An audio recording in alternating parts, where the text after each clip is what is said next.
I hope you enjoyed my first talk on reincarnation. I'm going to deal now with the biology of rebirth. As we ponder on the subject of cycles and rebirth, the question must again arise in our minds: why are we here on this planet? Why do we have to incarnate again and again? And what is the purpose of it all? Let me recap with a diagram. So we say that life is eternal. Life is eternal. There is no break in it. It is continuous. It is the Ouroboros, the snake holding on to its own tail. A great cycle. A snake biting its own tail, a wheel that is in rotation, and at its hub is the human soul.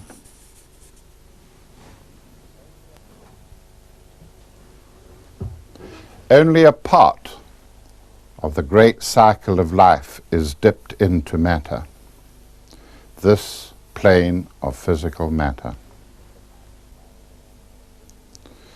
The beginning of the life cycle is in physical matter, here, with our birth. We take on the physical body, we grow into adulthood, and give something of the expression of the soul to our life.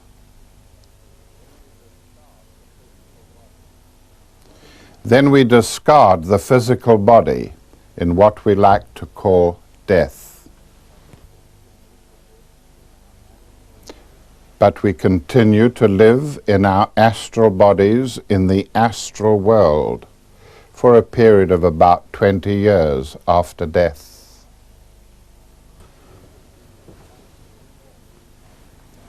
But even these astral forms are discarded, and we continue to live on in consciousness in our mental bodies for another 20 years or so.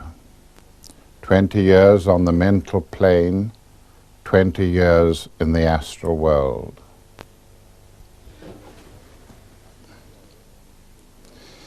It is then that we undergo the true death, as the last vestiges of mental, astral, and physical form are discarded. We then enter the heaven state, and in the heaven world we remain for a period of about 1,000 years. This depends on whether our souls are on the first ray of will and power, shown here in red, or on the second ray of love wisdom. Man retains a soul ray for about 30,000 years, or what constitutes about 30 lives on earth. The soul is depicted as an upright triangle in the heaven world. It gently reminisces over the events of our last life, in which we have manifested spiritual qualities, in which we have exercised the triplicity of Atma, Buddhi, and Manas, concentrated will, love wisdom, and abstract thought.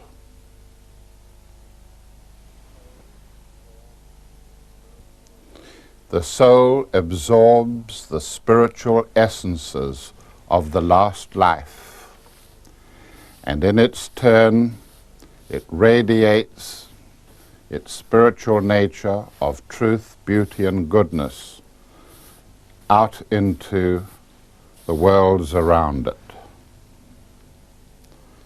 The petals of the soul's lotus are opened a little further, and then the soul's will to be reasserts itself once more and begins to descend down through the planes.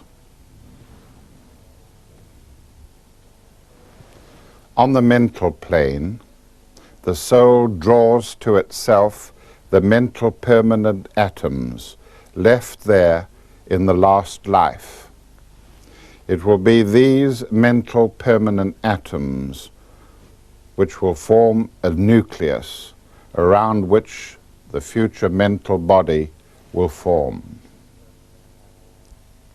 Just as the mental permanent atoms have formed a mental sheath, the forerunner of the mental body to come, so too in the soul's descent will it activate the astral permanent atoms, the residue of the last astral life.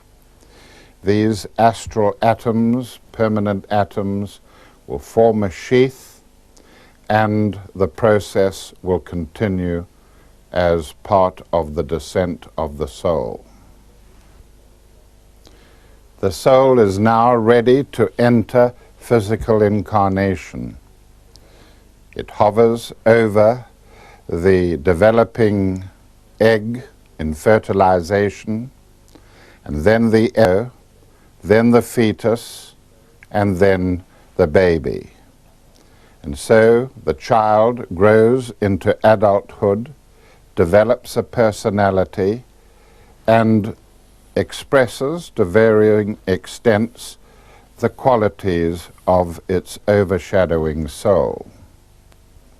And so the personality forms with varying degrees of completeness and stability, having the capacity to express something of its soul's purpose.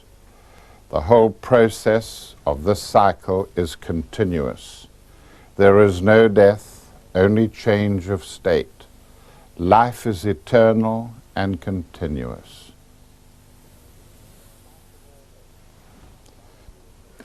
In spite of all this, humanity is apparently alone in a giant galaxy. We have sent signals into outer space seeking others like ourselves, and it has been in vain. No answering replies have been received, nor do we expect any. The answers will not come from outer space, I venture to say, but we could try inner space. I can promise you responses from there. Out there, in other dimensions, there are immense cosmic beings well aware of our human existence. Cosmic beings behind the circle of the constellations we call the zodiac, behind El Draco, within the consciousness of Pleiades, and ensouling the great star Sirius. If these cosmic entities have a purpose, then so have we. For in them we live and move and have our being. We acknowledge them in the line from the Great Invocation. From the center where the will of God is known, let purpose guide the little wills of men, the purpose which the Master knows and serves. Now let us look at what esoteric teachings have to say about inner space. According to ancient wisdom, there is a spark of the divine within each one of us.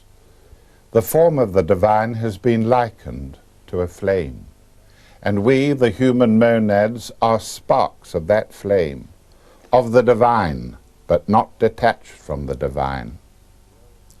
In the voice of the silence, the old guru addresses his chela, trying to pierce inner space, and says to him, "Lift thy head, O Lanu. Dost thou see one or countless lights above thee, burning in the dark midnight sky? I sense one flame, O Guru Deva. I see countless undetached sparks shining in it." Recognition of this central flame within each of us gives us poise, knowledge of our immortality, and courage to meet the challenges of each life or each day. John Spencer Muirhead said of it,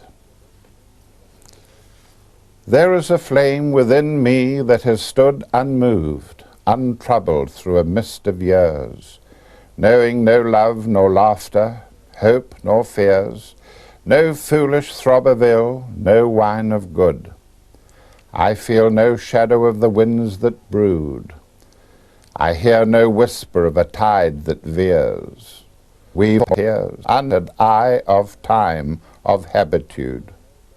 I know no birth, I know no death that chills. I fear no fate nor fashion, cause nor creed. I shall outdream the slumber of the hills. I am the bud, the flower, I the seed. For I do know that in whate'er I see, I am the pot, and the flame is the soul of me. John Spencer Muirhead. Now what about our share, humanity's share, of the flame? What does ancient wisdom have to say about it?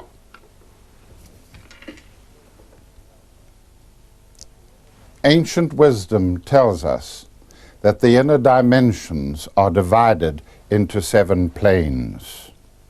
The physical plane we know so well is interpenetrated by the astral plane, the plane of emotion.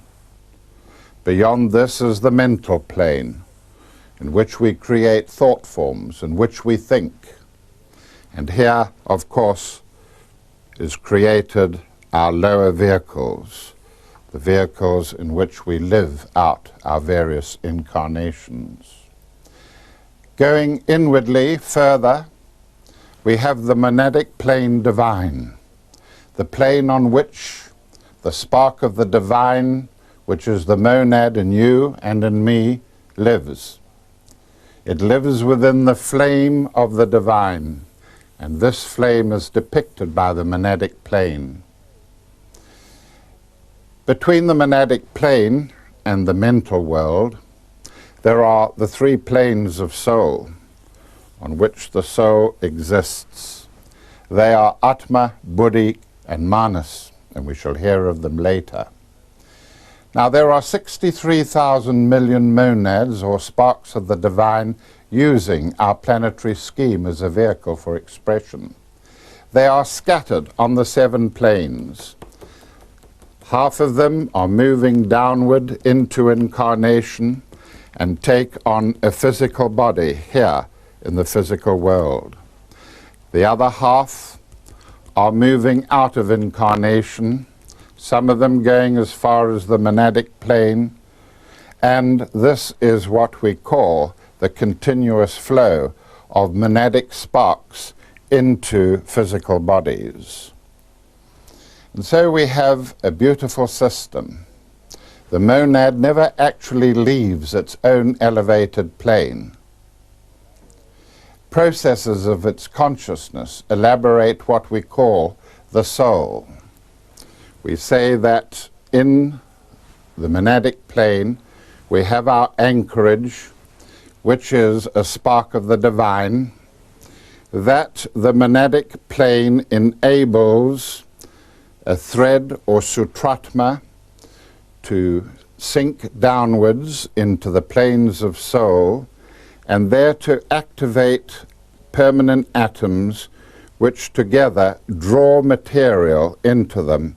And so we have the causal body, the body of the soul, formed and, as it were, symbolized by an upright triangle.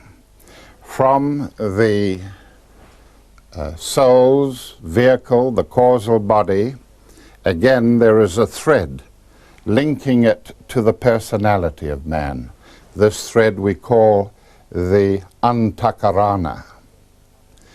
The 3 energies of Atma, Buddhi, and Manas, which are spiritual will, spiritual love, and abstract thought, form the triad around the nucleus of the soul, which is connected to the flame divine by its own thread. If we understand this arrangement, it is so easy to comprehend the method of reincarnation. Now we know that the population of the earth at the moment is about 6,000 million. And so, for every soul in a physical body, there are 10 souls out of a physical body distributed in the planes that I have described. Most of these are on these planes, but they all together exert a pressure. At any one time, there are, it is said, 3 billion souls pressing for a physical body on our earth. With this sort of pressure, the population of the earth should reach about 10,000 million before the pressures reduce and other natural forces come into play to restrict the world population.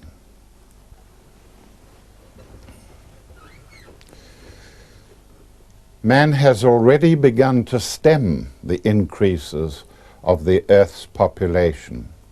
He's doing it through family planning and through contraceptives. China, quite unexpectedly, has sensibly limited her population to 1 billion. Famine, pestilence, disease, they play a part, of course, along with the world epidemics.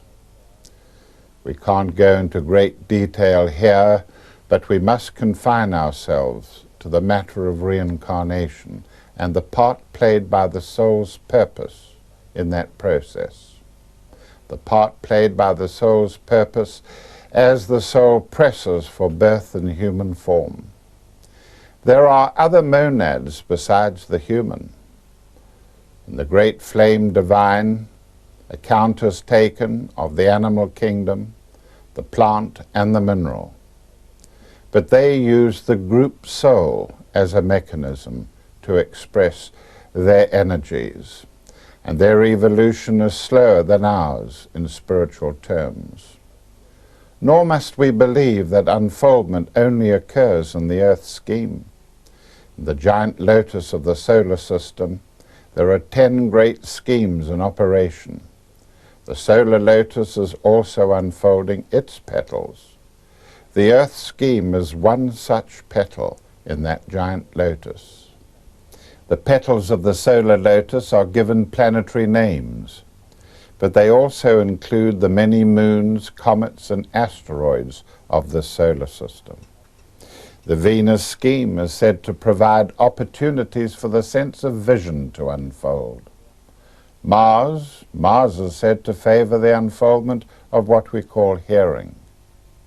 What then is the particular sense said to be unfolding in the Earth scheme at this time? By sense, of course, we mean both the spiritual sense as well as the physical. What do the circumstances existential to the Earth provide opportunity for unfoldment? There is one sense, apparent to all of us, that overrides the others in its unique qualities. We lay down special organs for the perception of pain, and often have to alter our lives completely to fit in with it. It is pain that is the sense specific to our own planetary scheme. The sense of pain is a very real one. We have special sense organs for its apprehension and special tracts of nerves in the spine to conduct its impacts to the brain. It is the great leveler. It is the humiliator and the ennobler of man.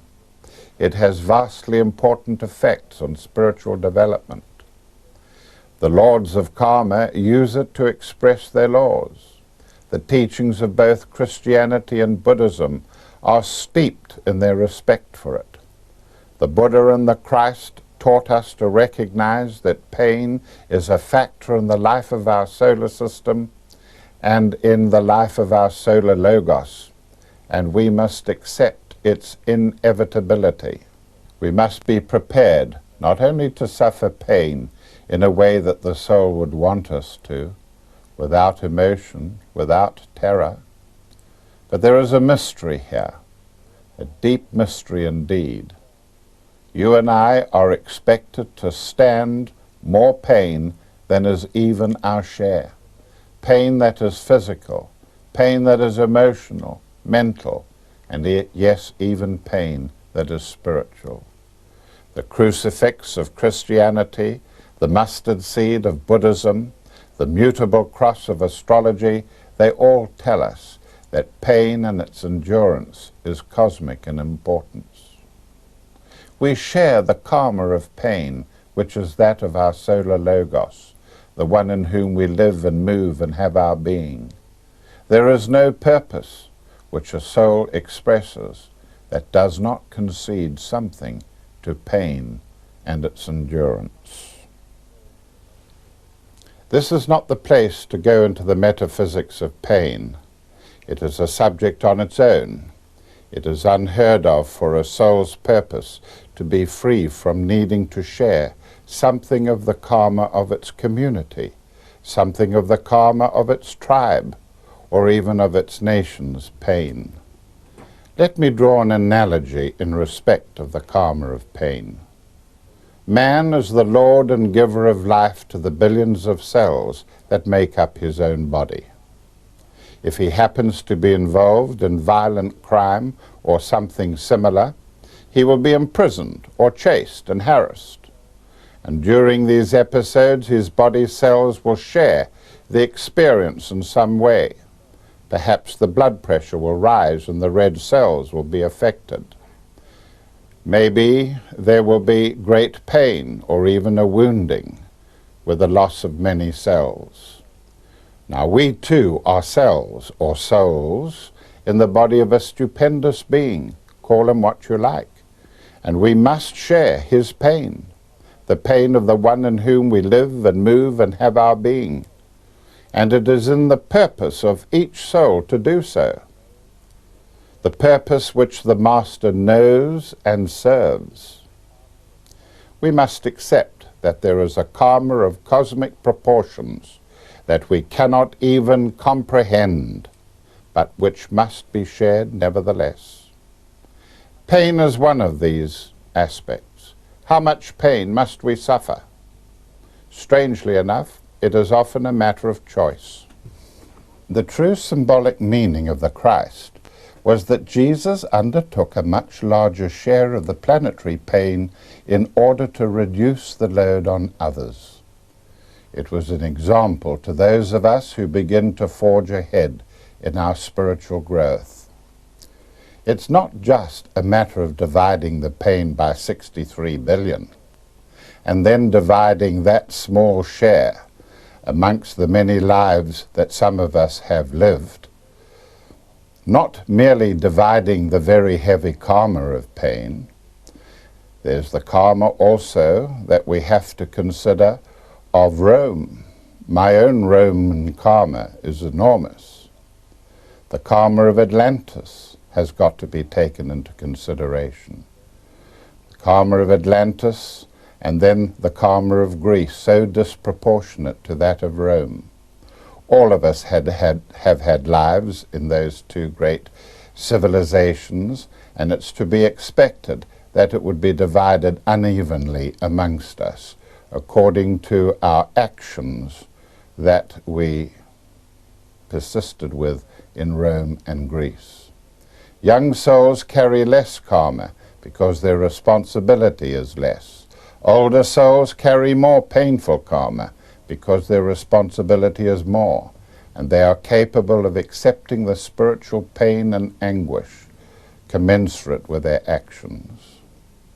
I once knew an old lady who was esoteric, and she had given her whole life in service to mankind.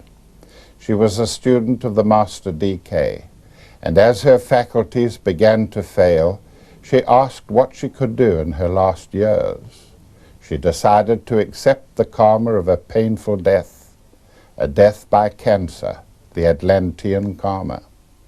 As the disease ravaged her, she still refused any drugs and allowed the full weight of the condition to bear on her, suffering to the very last moment. It's up to each person to make his own decision in such matters. She told me that it was because she had carried out her spiritual discipline so meticulously that she was able to stand up to the pain that terminated her life. In each life, we should provide the soul with an opportunity to develop further. We should consider here now the unfoldment of that lotus of consciousness which we call the human soul.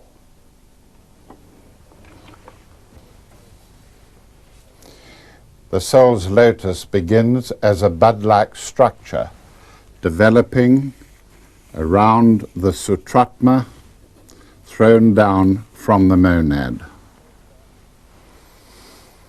It is said that what it may extract from interaction with its personalities in the earth scheme requires about 777 lives. The lotus of the human soul is said to possess 3 tiers of petals. There is an outermost tier, which I'm drawing in here in the color orange, and these petals are called the petals of knowledge. There is also a series of middle tier petals which are called the petals of love. And I'm depicting them here in the color blue, the petals of love. The petals of sacrifice have the color red, and they occupy the innermost tier of petals, the petals of sacrifice. These together make 9 petals, 3 tiers of 3. And then finally, there are the 3 cusps which enclose the jewel in the lotus. 1, 2, 3. 3 cusps enclosing the jewel in the lotus. And the jewel in the lotus are the 3 permanent atoms of Atma, Buddhi, and Manas. Learning by trial and error at first that fire is hot and burns and water is cold and freezes, through facts and figures, learning through observation and empiricism, we learn how the earth is for growing things, and that air is for breathing, and that it makes gales, and so on. Dealing with such simple matters stirs the knowledge petals, the petals on the outermost sides of the lotus. Later, concentrating the mind, storing images, mathematics, science, completes the process, bringing the petals into full-blown condition. After this, the love petals are stimulated. Here they are, shown in blue, the petals of love. And they too must be opened in due course according to the lives we live on earth. And so we say that learning at first to love ourselves, then those who are around us, these actions stir the love petals in successive order. We then learn to love who we are with, to love where we are, and then what we are doing. We learn to love wisely when the love petals are almost fully opened, and then to apply wisdom lovingly. And so with the capacity to love, the petals of the soul are opened further. And finally, the personality integrates, and we are capable of undertaking acts of great sacrifice. And so the sacrifice petals are opened. We learn to sacrifice ourselves in many, many ways. Here are the sacrifice petals, the innermost tier of the lotus. We learn to sacrifice ourselves selflessly for our family, for our community, and for our nation. Enclosing the jewel of the soul's lotus are 3 cusps, shown here in green. They are opened in the last few lives on earth. In the jewel of the lotus are the spiritual permanent atoms, shown here in red, the only true heritage that we possess and which endures between lives. They are opened when all 3 qualities of sacrifice, knowledge, and love are synthesized into spiritual staying power. They are under the mysterious control of what is called initiation, when through the intervention of an extraplanetary being, perfection is achieved, and we can leave the wheel of rebirth forever.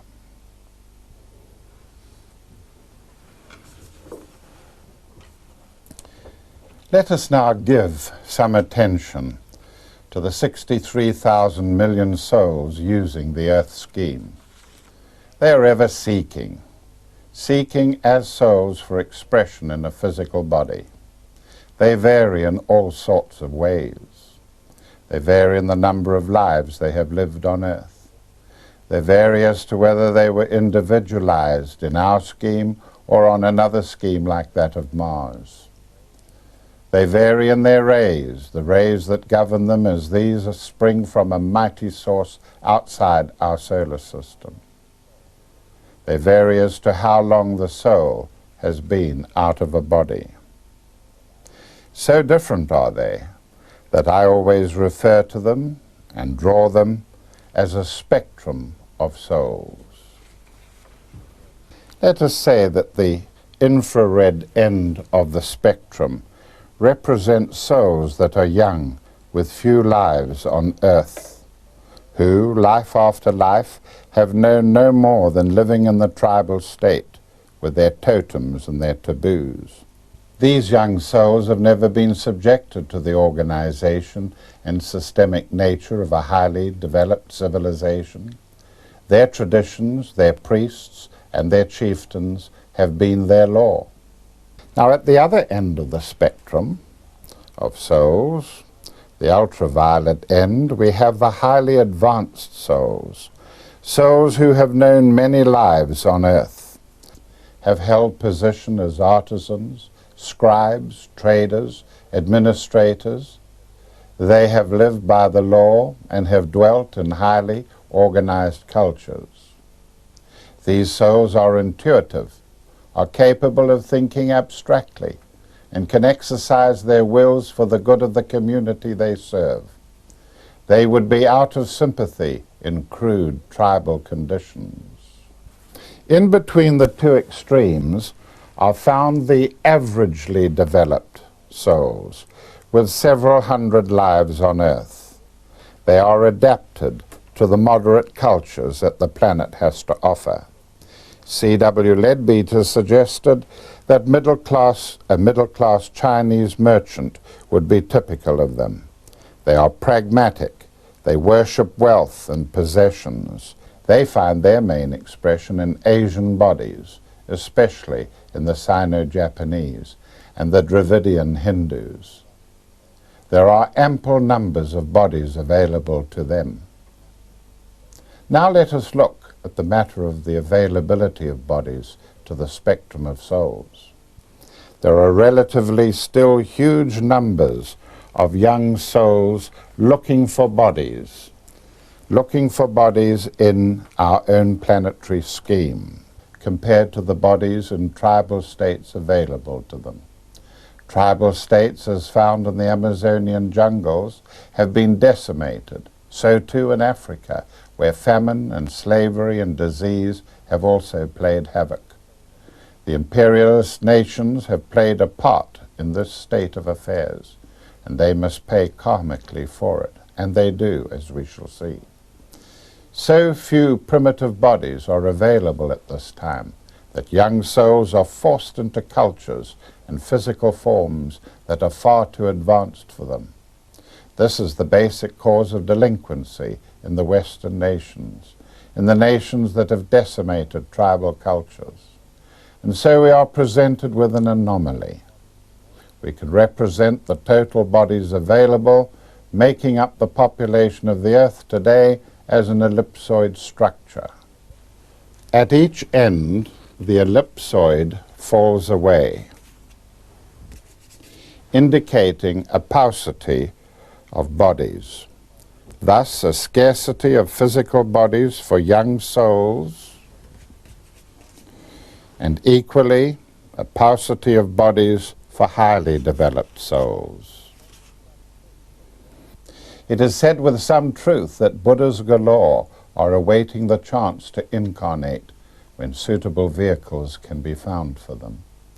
This phenomenon helps us to explain some of the extraordinary attitudes of youngsters reaching adulthood today, some with little desire to work at humdrum tasks, with no feelings of guilt or conscience about the easy lives they live, taking to computers as if they had always used them, and so on.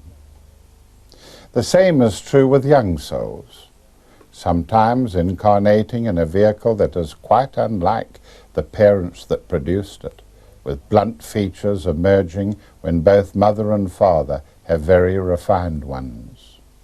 The young Red Indian braves who incarnate today and are seen with Mohican hairstyles and predilections for red-skin garments.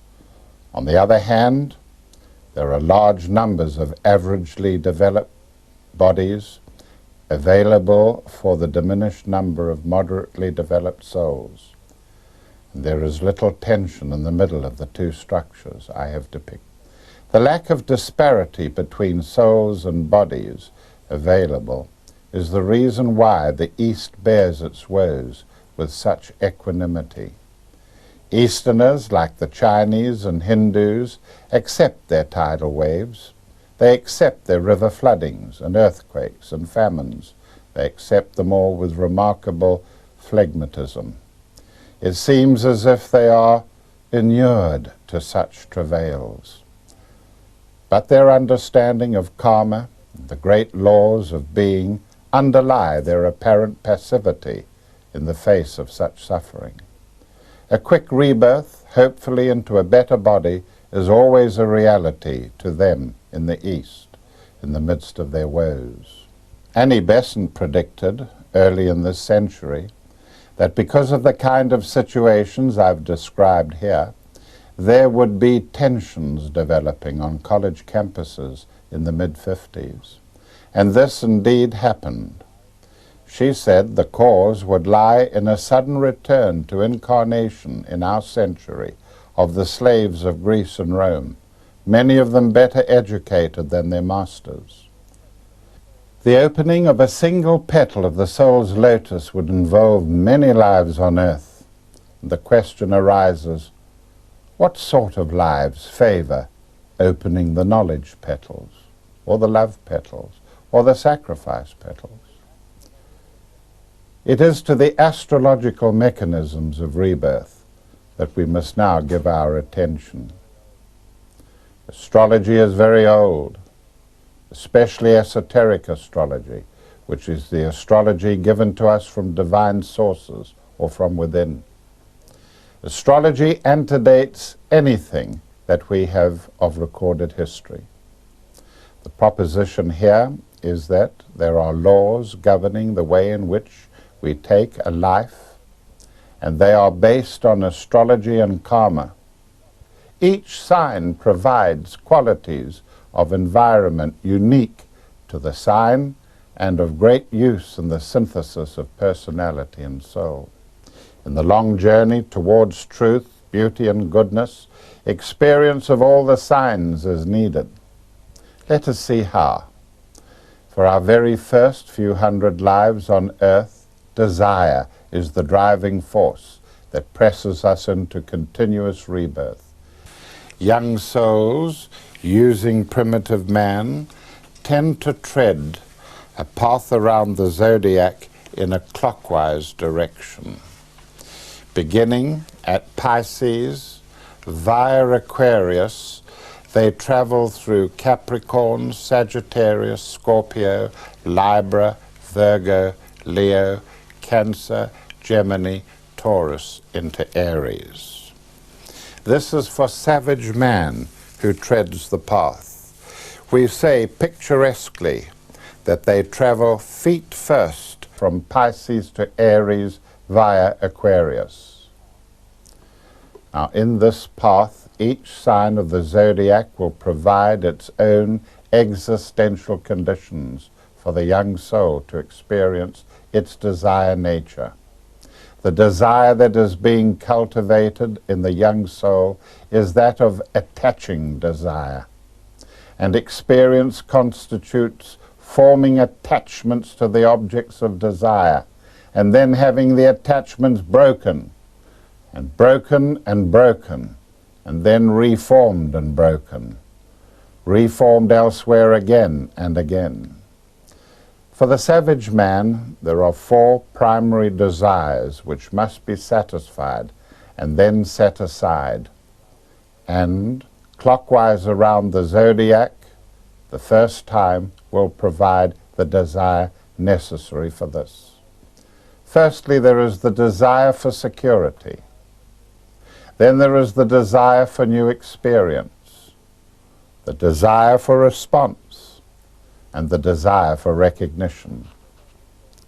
It is the astrological earth signs that provide the opportunity for expression of the desire for security, the desire for a home, a hearth, a family, wealth, food, and so on. These on our chart in turn are Capricorn, Virgo, and Taurus, in that order, in the order clockwise around the zodiac. The desire for new experience is met in the air signs. The desire for response, I will love you if you love me back. If you don't love me back enough, I'll tear your guts out, or I'll go somewhere else for my love. This demand is met in the water signs, Pisces, Scorpio, and Cancer. And the desire for recognition, look at me. I can ride without handlebars. I scored 2 tries at the rugby football. I gave so much to charities last year. Look at me. And this desire expresses itself in the fire signs of Sagittarius, Leo, and Aries. Now this is the general pattern for young souls searching from the savage state up to the level of what we might term average man. This whole process tends to stir the knowledge petals into an opening. But thereafter the process changes. Average man's emotional nature begins to change, subtly at first, dramatically thereafter. Desire changes to aspiration. The element of selfishness that is slowly replaced. Not just now, I will love you if you will love me back, but I will love you no matter what. I will love you not just for sex, but because I recognize the truth and the beauty and the goodness deep within you. This shows outwardly to aspire towards a variety of aims in incarnating around the zodiac. After some 200 lives, the zodiac is trod again for the second time in the same direction, clockwise. Now we have the soul unfolding higher levels of consciousness. In Pisces there is now aspiration to live a monastic life with celibacy and devotion the main thing. These aspirants love to live on coastlines and riverbanks. There is often a threat of incarceration. They can be very religious and suffer from bigotry. In Aquarius, there is love of communication. They make good commentators and journalists, make good computer operators. They can work in groups and can be very detached in applying their aspirations. In Capricorn, there is love of participating in business and commerce, in heavy industry, mining, takeover bids, and industrial relations. They make good entrepreneurs and use and sometimes abuse everyone and everything around them. In Sagittarius, there is aspiration to gain higher knowledge, to become a scholar and academic, to gain experience from travel to far distant places and through living abroad. In the early years there is a threat of delinquency. They're always looking towards their elder brothers for support. a physical one or a spiritual one. In Scorpio, there is aspiration to control undesirable habits, especially those that are sexual. There is the capacity to work with animals, to take care of and express other people's money, to live off inheritances, and to accept violent and acute episodes of karma. In war or an accident, especially in automobile accidents, karma is often worked out violently. Physical pain is an inevitable concomitant of this sign's aspiration. In Libra, we have the great bridge builders, those who will meet antagonists halfway. They are the administrators and judges and ombudsmen. Blessed are the peacemakers. Many of them are reincarnated Romans. They are often classicists. At the worst, they are cranks and eccentrics, always at things that are outlandish, especially when you're as retrograde. In Virgo, we get increasing attempts at serving mankind, especially in medicine, nursing, and accounting. They slave at their work with a dedication often not expecting remuneration that is appropriate to the services they have rendered. There's often a singular relationship with a mother, especially when the father is away, exiled, or dead. They often help to reform religion. In the sign of Leo, we have the pediatricians, the pedophiles, and others who love to work with children. They must work in conditions that are sunny, always, both physically and figuratively speaking. Leo is the sign of vitality, first aid, and prana. People in this sign have opportunities to show off, opportunities to spotlight matters that need to be brought to the public attention. They like to be at the center of things, the cynosure of all eyes, the illicit love of a mistress, a boyfriend, or a toy boy sometimes provides the trigger for more elevated aspiration. In the sign of Cancer, there is an emphasis on domesticity, caring for the aged, perhaps a mother or father in extreme old age. High aspirations are needed to live in an environment which is depressing or cursed by some overshadowing tragedy like famine or pestilence. This is the sign of the demagogue, of great masses of things like swarms of locusts, bacterial infections, jungles. It's the sign of death and eschatology. Equally, Cancer is concerned with babies and the newly born, with obstetrics. It's the sign of the musician, or grease and grease paint. In the sign of Gemini, the aspiration is most often directed towards teaching and education, towards relationships and PR, towards literature and printing. The life can involve much commuting and the oscillations provided by 2 jobs, 2 homes, twins, 2 lovers, and so on. In this sign, they learn to give good advice. They search for a double meaning. They get involved in sport and gymnastics and acrobatics. They can be very amateurish, light-fingered, and incredibly agile and dexterous at certain tasks.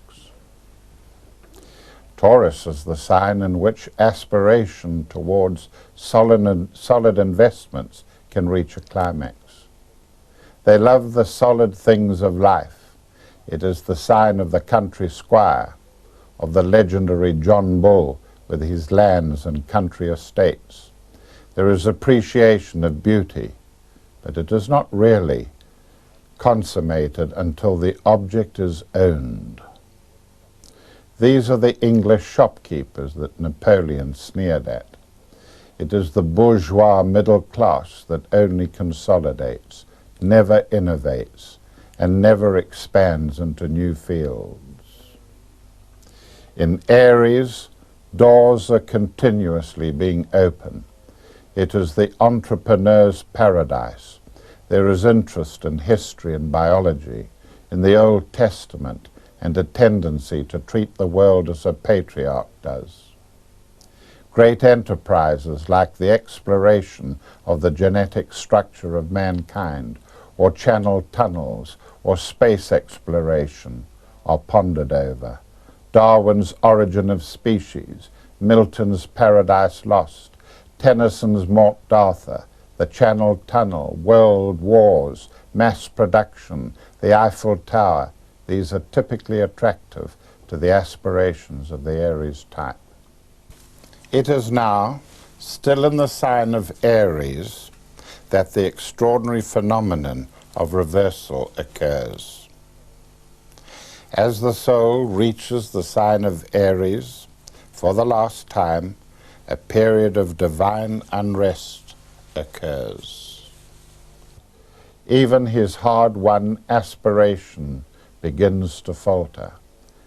He is now the old soul, the soul that is spiritually developed to a remarkable degree. The prodigal son that has left his father's house has gathered a few talents on the path of rebirth, and now feels the call to return home. There is nothing more to learn in the material world. The soul exerts the energy of spiritual attraction, which now replaces aspiration. Man reverses himself on the zodiacal wheel and treads his way back around the signs of the zodiac in an anti-clockwise direction.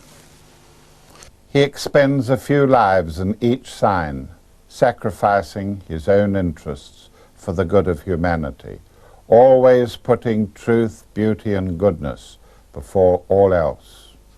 In this way, on the tortuous journey back to his source, the petals of sacrifice are aroused. In Aries, it's not my will, but thy will be done, O Lord. Now in Taurus, going anti-clockwise, back to his source, great sacrifices of personal wealth for spiritual causes are made. Full and final release from all material attachments dominates the ego. In Gemini, sacrifice of one's own acquisition of knowledge in order to stop on the way and teach others what you already know is demanded. The ability to live in both worlds at once is required. Not that we must live in this world less, but that we must learn to live in both worlds more. In Cancer, there is, on the anti-clockwise circuit, the need to put close family ties aside and seek out those who are our spiritual brothers and sisters, our own spiritual family of souls advanced on the path, and help them with their various needs. In Leo, there is a need to contact the love note of the solar system and to radiate love wisdom to all about you, to become a miniature sun, shedding joy and golden light from your aura through every conceivable act of selflessness. Virgo offers the opportunity for sacrifice in the world of medicine, pioneering some great venture into victory over disease or epidemics. And it requires the application of a Louis Pasteur or an Albert Schweitzer. The analogy to the work of Jesus is often striking in this sign. Libra provides unique opportunities to work within the law that is cosmic rather than human in origin. The manipulation of time and its dimensions is a keynote here. It is said that time lost is never regained, but in Libra, the reversed zodiac provides secrets in which time can be extended or retarded. Scorpio provides a testing ground, often demanding terrible sacrifices, sometimes in war, but more often today in the work of countering terrorism. This was the sign of Hercules, whose lives in this sign were depicted symbolically in his 12 great labors. Sagittarius gives women the opportunity to work for the World Mother, and men to work with that planetary entity we call the Spirit of the Earth. The sufferings of the Earth and its creatures have to be fought against with crusading zeal. The last 3 signs of the zodiac on the path of return to the soul pose the finale in the great dialogue between soul and personality. In Capricorn, the advanced soul faces the prospect of initiation. Initiation is a process of spiritual advancement that is directed by beings whose consciousness rests within the heart of the sun. By initiation, we mean a process that lifts the consciousness of spiritual man and extends the inflow of the life force at the same time. Initiation is accomplished by an input of Fohat, spiritual fire we call it. The fire is directed through the rod of initiation, which is applied to the head centers of the novitiate by the Lord of the world. In Aquarius, the initiate is ready for lives of world service. He is the spiritual water bearer. He pours out spiritual energy for those who are spiritually thirsty, those who are enmeshed in matter and crave relief from the aridity of materialism. The final act takes place symbolically in the sign of Pisces. The ultimate sacrifice is in the sign of the fishers. Jesus was a fisher of men. He drew them out of the flood tide of physical plane existence onto the shores of another kingdom, the kingdom of soul. Thereafter, rebirth is no longer obligatory. 7 paths open to those who have won through. These paths lie outside and beyond human form and need not concern us here. There is no death, no oblivion, only change of state under the laws of karma and rebirth. Thank you.